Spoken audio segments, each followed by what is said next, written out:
సంధ్యావందనం చెయ్యవలసినటువంటి కర్తవ్యం ఉన్నటువంటి వాళ్ళు ఎందుకు అర్ఘ్యప్రదానం చేస్తారు 3 సంధ్యలలో? అందులో ప్రత్యేకించి ప్రాతఃసంధ్య తెల్లవారుజామున సంధ్యావందనానికి అంత అవసరం ఎందుకు వచ్చింది అంటే, ఆయన సూర్యనారాయణమూర్తి ఉదయించేటప్పుడు ఆయన ఉదయించకుండా చేసేస్తే ఇక లోకములకు కాంతి ఉండదు.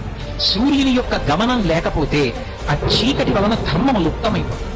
ఆ రాక్షసులు ఏం చేస్తారంటే అసలు సూర్యోదయం జరగకూడదు అని చూస్తారు.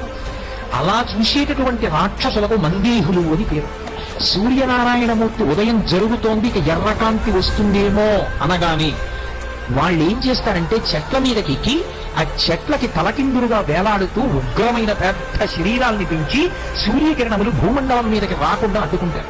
ఇక సూర్యుని యొక్క కిరణములు పడకుండా ఆపేటటువంటి సమయంలో సూర్యుడు ఉగ్రమైన స్వరూపాన్ని పొందుతారు. ఒకసారి నా కర్తవ్యతానిష్టకి, నా కారుణ్యానికి ఎదురొస్తున్నారు, మీరు నన్ను ఉదయించకుండా అడ్డుకుంటున్నారని చూస్తాడు. ఆయన యొక్క కాంతి చేత తప్తమవుతారు. వాళ్ళు తప్తమై ఆ వేడి భరించలేక చెట్ల కొమ్మలలోంచి ఆ కింద ఉండేటటువంటి సముద్రంలోకి పడిపోతారు, లోహిత సముద్రంలోకి పడిపోయి మళ్ళీ వాళ్ళు తేలుకొని సాయంకాలం అయ్యేటప్పటికి మళ్ళీ చెట్లు ఎక్కుతారు.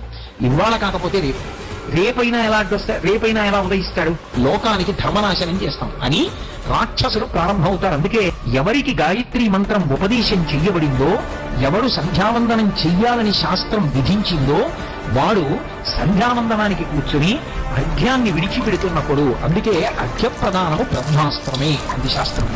బ్రహ్మాస్త్ర ప్రయోగంతో సమానం ఏది అంటే అర్ఘ్యాన్ని విడిచిపెట్టడమే.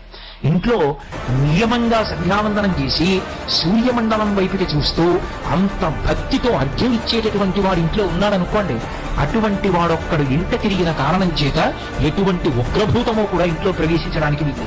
వాళ్ళు అర్ఘ్యప్రదానం చేసి పళ్ళెంలో నీళ్లు విడిచిపెట్టగానే సూర్యమండలం వైపుకి తిరిగి ఆ మంత్రాన్ని స్వరంతో చదివి అర్ఘ్యప్రదానం చెయ్యగానే ఈ మంత్రముల యొక్క ప్రకంపనలు అక్కడ వరకు వెళ్ళి ఒక్క దెబ్బ కొట్టాయి. కొట్టేటప్పటిగా మందేహులన్న రాక్షసులు వెనక నుంచి వచ్చినటువంటి బ్రహ్మతేజస్సుతో మంత్రాన్ని స్వరంతో చదువుతూ విడిచిపెట్టినప్పుడు అర్ఘ్యజలములు విడిచిపెట్టిన సందర్భంలో వచ్చినటువంటి మంత్ర సంబంధమైన స్వర ప్రకంపనల చేత రెండు ముందు వైపు నుంచి వచ్చినటువంటి సూర్య కిరణముల చేత అభితప్తమై వాళ్ళు పట్టు విడిచిపెట్టి సముద్రంలో పడిపోతారు. అందుకే లోకోపకారము చేయుట కొరకు సంధ్యావందనము